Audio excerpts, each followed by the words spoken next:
मधुबन के बाबा, मधुबन के बाबा मुरली वाले, आपका क्या कहना, आपका क्या कहना। ओम शांति। 24 जून 2024 के जगदम्बा माँ के मधुर महावाक्य, पवित्रता रूपी गुण को धारण कर डायरेक्टर के डायरेक्शन पर चलते रहो तो देवताई किंगडम में आ ही जाएंगे। पवित्रता रूपी गुण को धारण कर डायरेक्टर के डायरेक्शन पर चलते रहो तो देवताई राजधानी में आ ही जाएंगे। ओम शांति। इस दुनिया को नाटक भी कहते हैं। ड्रामा कहो, नाटक कहो, खेल कहो, बात एक ही है।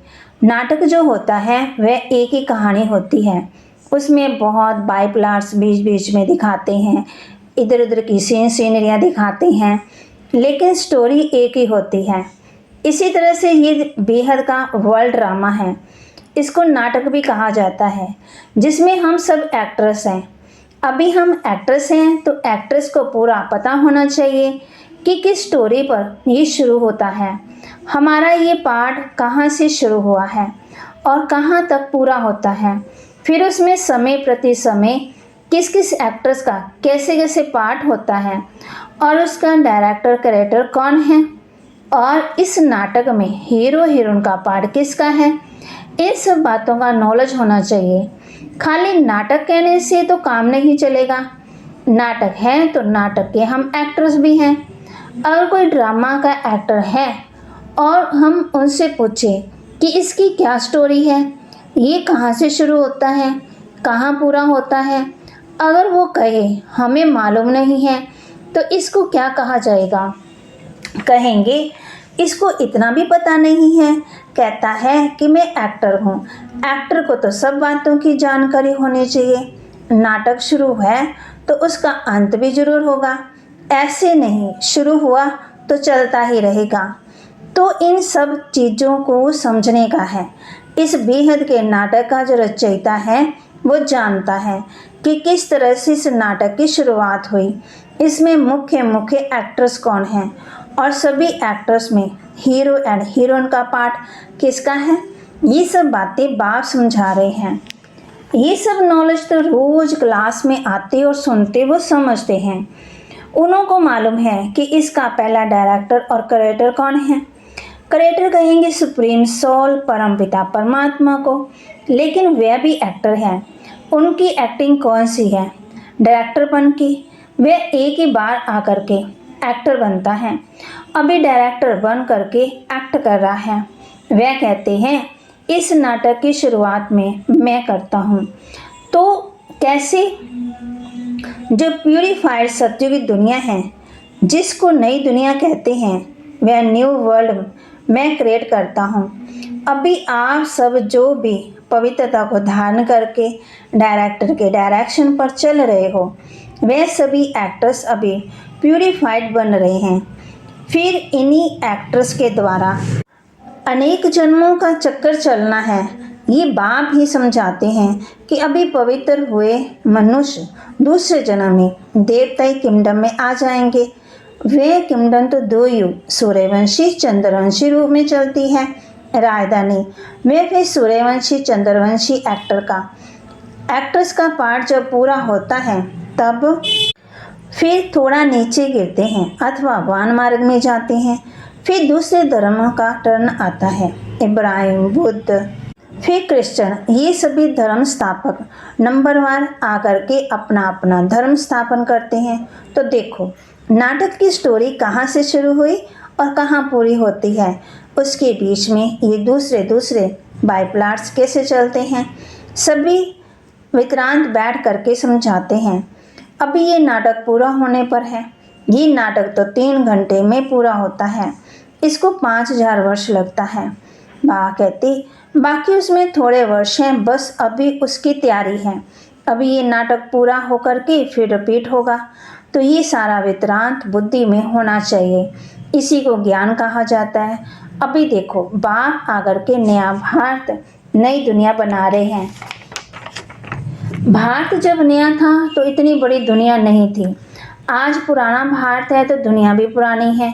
बाप आगर के भारत जो अविनाशी खंड है, प्राचीन अपना देश है, अभी देश कहते हैं क्योंकि दूसरे देश में ये भी एक टुकड़ा हो गया है।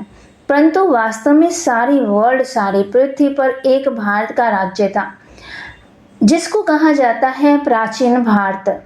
उस समय का भारत गाया हुआ है, सोने की चिड़िया। सारी पृथ्वी पर कंट्रोल भारत का ही था। एक राज्य, एक धर्म, एक भाषा। उस टाइम पूरा सुख था, अभी कहाँ है। इसलिए बाप कहते हैं इसका डिस्कशन करके फिर एक राज्य, एक धर्म, एक ही प्राचीन वही नया भारत, नई दुनिया बनाता हूँ। समझा? उस दुनिया में कोई दुख नहीं है, कोई रोग नहीं है, कभी कोई अकाले मृत्यु नहीं है। तो ऐसी लाइफ पाने के लिए पुरुषार्थ करो, मुफ्त में थोड़ी मिलेगी, कुछ तो मेहनत करनी पड़ेगी। बीज बोएंगे तो पाएंगे, बोएंगे नहीं तो पाएंगे कैसे। तो ये है कर्म क्षेत्र। इस क्षेत्र में कर्म से बोना है। जो कर्म हम बोते हैं वो फल पाते हैं। बाप कर्मों का बीज बोने का सिखला रहे हैं, जैसे खेती करना सिखलाते हैं, कैसे बीज डालो, कैसे उसकी संभाल करो, तो उसकी भी ट्रेनिंग देते। तो बाप आकर के हमारे को कर्म के खेत के लिए कर्मों को कैसे बोए उसकी ट्रेनिंग दे रहे हैं कि अपने कर्मों को ऊंच बनाओ, अच्छे बीज डालो तो फल अच्छा मिलेगा। जब कर्म अच्छा होगा तो फिर बोएंगे, उसका फल अच्छा मिलेगा।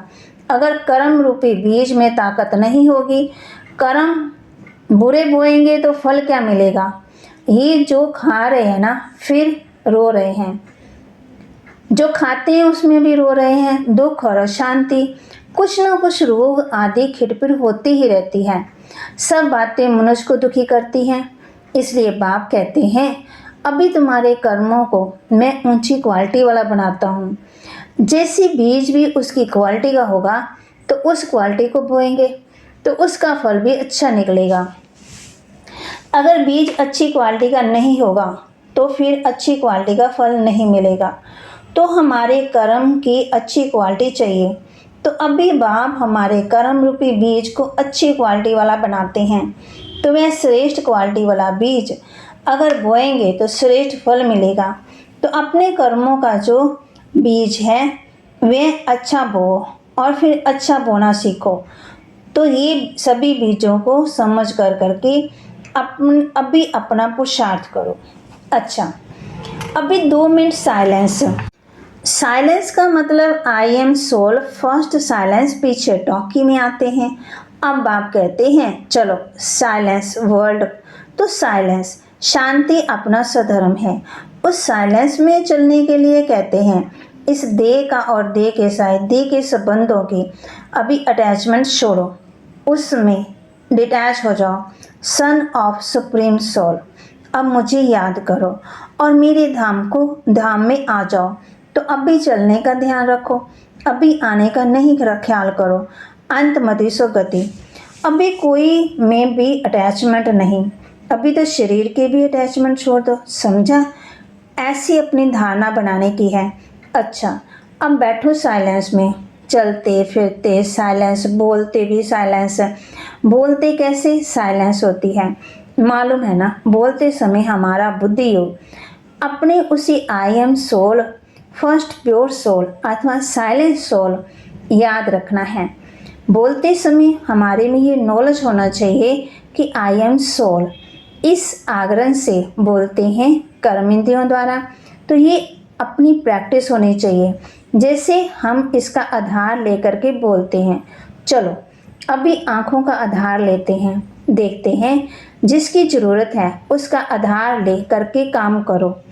ऐसे आधार लेकर के काम करेंगे तो खुशी रहेगी, फिर कोई बुरा काम भी नहीं होगा।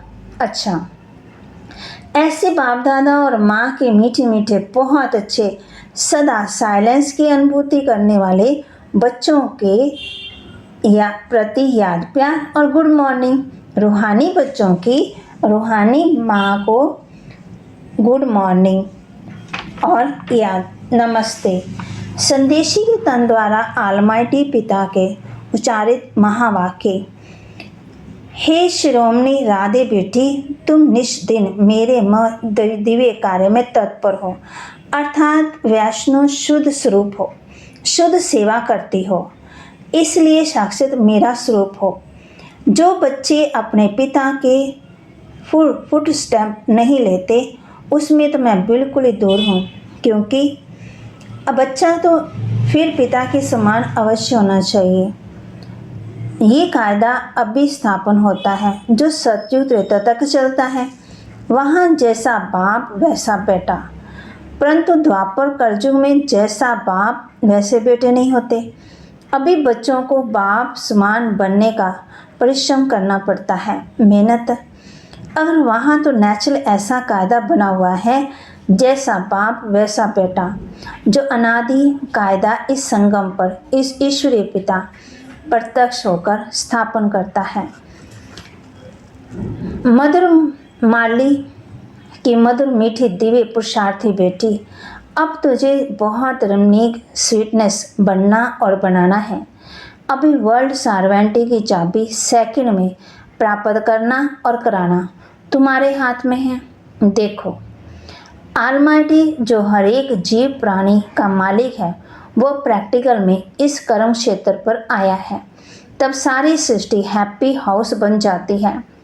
इस समय वही जीव प्राणियों का मालिक अव्यक्त रीति से सृष्टि को चला रहा है, लेकिन जब ये प्रत्यक्ष रूप में देहधारी बन मालिकपन से कर्म क्षेत्र पर आता है, तब सतयुग त्रेता के समय सभी जीव प्राणी सुखी बन जाते हैं।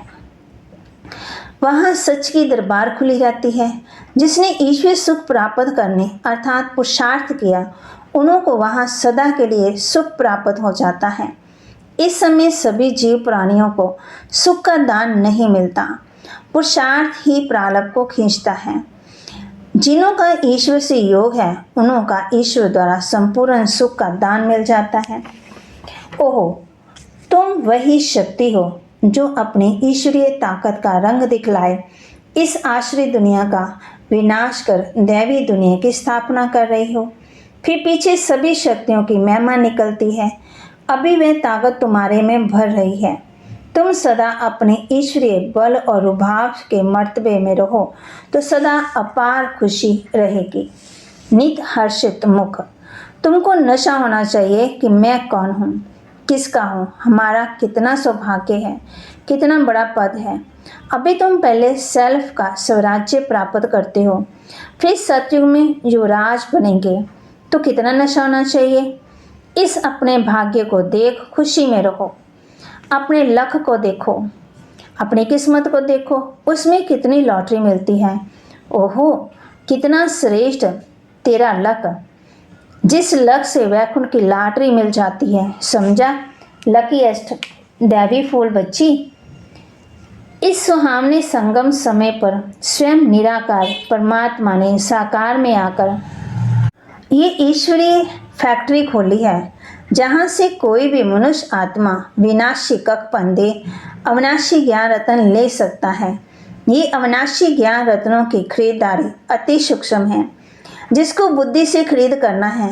ये कोई स्थूल वस्तु नहीं है जो इन नयनों से देखने में आए, मगर अति महीन गुप्त छिपी हुई होने के कारण इनको कोई भी लूट नहीं सकता। ऐसा सर्वोत्तम ज्ञान खजाना प्राप्त करने के अति निसंकल्प सुखदायी अवस्था रहती है।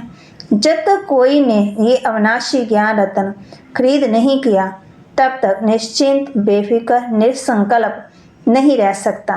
इसलिए इस अविनाशी ज्ञान रत्नों की कमाई कर अपनी बुद्धि रूपी सूक्ष्म तिजोरी में धारण कर नित निश्चिंत रहना है। विनाशी धन में तो दुख समाया हुआ है और अविनाशी ज्ञान धन में सुख समाया हुआ है। जैसे सूर्य सागर के जल को खींचता है और फिर ऊंचे पहाड़ों पर बसता है, ऐसे ये भी डायरेक्टर ईश्वर द्वारा वर्षा बरसती है। कहते हैं शिव की जटाओं से गंगा निकलती है। अभी इनके मुख कमल द्वारा ज्ञान अमृत धारा बरस रही है, जिसको ही अविनाशी ईश्वरी धारा कहा जाता है, जिससे तुम भागीरथ पुत्र पावन हो। अमर बन रहे हो। ये सिरताज बनाने की वंडरफुल मंडली है। यहाँ से जो भी नर और नारी आएंगे वो सिरताज बन जाएंगे। दुनिया को भी मंडली कहा जाता है। मंडली अर्थात स्थान। अब ये मंडली कहाँ टिकी हुई है? ओम आगर के अर्थात अहम स्वधर्म में। अब और सारी दुनिया स्वधर्म को भूल प्रकृति के धर्म में टिकी हुई है। तुम शक्तियाँ फिर प्रकृति को भूल अपने स्वधर्म में टिकी हुई हो। इस दुनिया में सभी मनुष्य निराकार ईश्वर को याद करते हैं, जिससे अपने नैनों से देखा भी नहीं है। उस निराकार में उनका इतना अति प्यार रहता है, जो कहते हैं ईश्वर आपने मुझे लीन कर दो। परंतु कैसा वंडर है, जो स्वयं ईश्वर जब साकार में प्रत्यक्ष हुआ तब उनको पहचानते नहीं। ईश्वर के बहुत प्यारे भक्त ऐसे कहते हैं, जिधर देखता हूँ उधर तुम ही तुम हो। वो देखते भी नहीं हैं, परंतु बुद्धि योग से यही महसूस करते हैं कि ईश्वर सर्वस्व है। लेकिन अब अनुभव से कहते हैं कि स्वयं निराकार ईश्वर प्रैक्टिकल साकार में यहाँ आए हैं, पधारा है। अब सहज ही तुम मेरे से आकर मिल सकते हो। परंतु कई मेरे बच्चे भी साकार में प्रभु पिता को पहचानते नहीं। उन्हें निराकार अति मीठा लगता है, परंतु वह निराकार जो भी साकार में प्रत्यक्ष है उसको अगर पहचान लेवे तो कितनी ना प्राप्ति कर सकते हैं, क्योंकि प्राप्ति तो फिर भी साकार से होगी।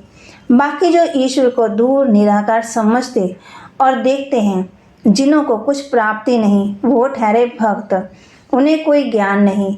अब साकार प्रभु पिता को जानने वाले ज्ञानी बच्चे दैवी गुणों की खुशबू से भरे हुए स्वीट फ्लावर्स अपने प्रभु पिता पर अपना जीवन भी चढ़ा देते हैं, जिससे उन्हें जन्म जन्मांतर संपूर्ण देवताई दिव्य शोभनिक तन प्राप्त हो जाता है। सेल्फ को जानने से ही तुम्हें राइट रॉन्ग सत्य असत्य के परख आ गई। इस ईश्वरीय ज्ञान से सत्य जुबान रहती है, जिससे किसी का संग दोष चढ़ ही नहीं सकता है। संग दोष की छाया उसके ऊपर पड़ती जो खुद अज्ञानवश। इस समय तुरंत जमाना है ही नहीं सत्य का। किसी की जुबान पर भरोसा ना रख, उनसे लिखवाते हैं। मनुष्यों के बोल अनतृथ निकलता है, माना सत्य नहीं। अगर सत्य होता तो उसके महावाक्य पूजे जाते। जैसे देखो डिवाइन फादर ने त्रुथ महावाक्यों के शास्त्र बन गए, जिन्हों का गायन और पूजन चलता है। उनके सत्य महावाक्यों की धारणा करने से ही ईश्वरीय क्वालिटी आ जाती है। ना सिर्फ इतना मगर कोई तो पढ़ते पढ़ते श्री कृष्ण का ब्रह्मा का शास्त्र का भी पा लेते हैं। ओहो होली हृदय कमल, होली हस्त कमल, होली नैन कमल, बेटी राधे तेरी सारी काया पलट कमल फूल सम कोमल कंचन बन गई है। परंतु पहले जब सोल कंचन बनती तब सारा तन कंचन प्योर बन जाता है। जिस होली कोमल तन में ही अति कशिश भरी हुई है। तुम अपने परमेश्वर पिता द्वारा अज्ञान तप्त को बुझाए, ज्ञान तेज को जगाए, अति शीतल रूप बन गई हो। खुद शीतल रूप बन फिर अन्य हम जिन्स को भी ऐसी सच्ची शीतलता दान देने अर्थात इस सुहावने संगम पर निमित्त बनी हुई हो। तुम्हारे जड़ चित्रों द्वारा भी सारी दुनिया को शीतलता को शांति का दान मिलता रहता है। अब भी तुम सारी सृष्टि को सेल्वेशन में लाए, अंत में अपना दिव्य तेज दिखाए, न्यू वैकुंठ गोल्डन गुलशन में जाकर विश्राम करेंगे। अच्छा वरदान, बाबा शब्द की चाबी से सर्व खजाने प्राप्त करने वाली भाग्यवान आत्मा भव। बाबा शब्द की चाबी से सर्व खजाने प्राप्त करने वाली भाग्यवान आत्मा भव। चाहे और कुछ भी ज्ञान के विस्तार को जान नहीं सकते, न सुना सकते हैं, लेकिन एक शब्द बाबा दिल से माना और दिल से औरों को सुनाया तो फिर आत्मा बन गए, विशेष आत्मा बन गए। दुनिया के आगे महान आत्मा के स्वरूप में गायन योग्य बन गए, क्योंकि एक बाबा शब्द सर्व खजानों के व अभाग्य की चाबी है। चाबी लगाने की विधि है दिल से जानना और मानना। दिल से कहो बाबा तो खजाने सदा हाजिर हैं। स्लोगन, बाप दादा से स्नेह है तो स्नेह में पुराने जहान को कुर्बान कर दो। बाप दादा से स्नेह है तो स्नेह में पुराने जहान को कुर्बान कर दो। बाबा के महावाक्य को अपने जीवन में धारण कर लो। ओम शांति। और अब यह एक बहुत अच्छी वीडियो भी जरूर देखें।